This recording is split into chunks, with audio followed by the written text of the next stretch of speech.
today's workshop, we're gonna discuss the differences between the two words affect and effect.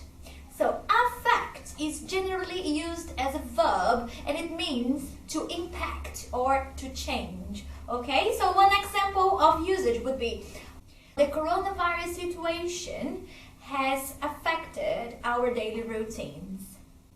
So on the other hand, effect is used as a noun and it means the results of this change, of this impact.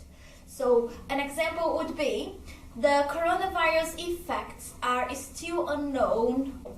Okay, so I hope you guys enjoyed. Stay safe. Have a nice day.